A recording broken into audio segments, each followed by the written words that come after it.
5:30, we are taking a closer look at an all-black town in Georgia called Oscarville. Yeah, there's been a lot of talk about this on social media for the last few years, and if you haven't heard of it, it's probably because it no longer exists. It's buried under Lake Lanier. 11 Alive's Latasha Gibbons has more. When we started working on this story, we set out to track down descendants of Oscarville. Weeks later, we found a family who could trace back their roots 4 generations. They shared with us stories that were handed down about what the all-black town was like, including the night that led to its destruction. It was set on fire by night riders after they say a white woman was raped. Then later, it was covered by the body of water we now know as Lake Lanier.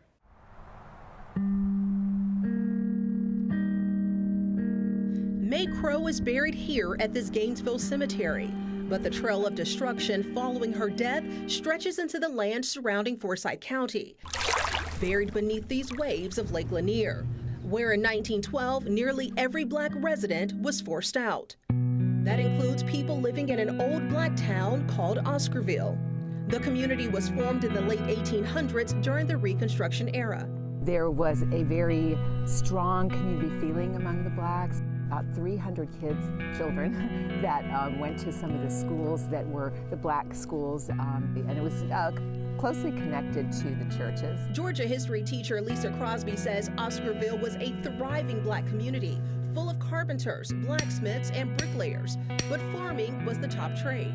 So they really had kind of a miraculous farming growth here while the rest of the state was really struggling. But then residents were abruptly forced off their land. So the flashpoint, I think, is 1912. This takes us back to the death of May Crow. The 19-year-old white woman was found dead in the woods near Oscarville, presumably after being raped. Typically, the answer to white girls being raped was go to the black community and just start blaming people. By nightfall, terror began to reign over Oscarville. So from there, the rage and hatred in the community, mobs got together and they were called night riders, and they were riding throughout Oscarville and driving out the black community. And the night turned deadly. You know, they were waking up by fires outside, fire bombs thrown in the church. Filmmaker Bob Mackey recaptures those horrific nights in an upcoming television series. Anytime anything happened, guess where everyone would go? To the church. Well, they attacked the church. People were hung, lynched. Mackey's series features stories of direct descendants like George Rucker, who can trace his family back 4 generations to Oscarville. He tells the story of his great-grandfather, Bert Oliver, and the entire family being forced off their land.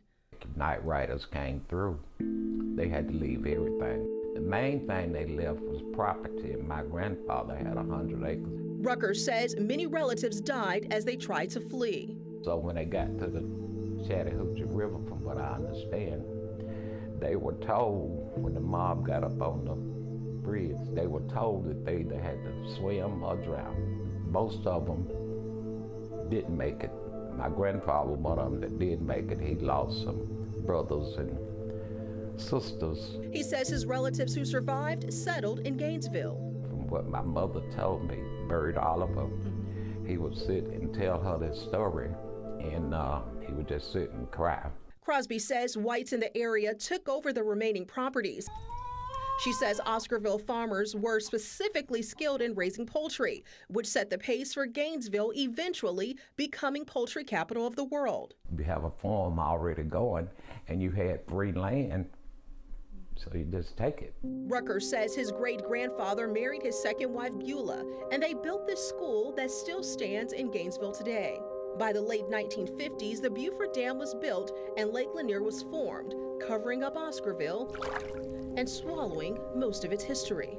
Many believe Lake Lanier is haunted because of the high number of drownings. We spoke to officials who tell us because there is an entire town that includes structures and even forest areas with trees that are 60 feet tall, it makes it more difficult to navigate through, and someone can easily become trapped in debris, leading them to drowning. We have so much more on this story on our website.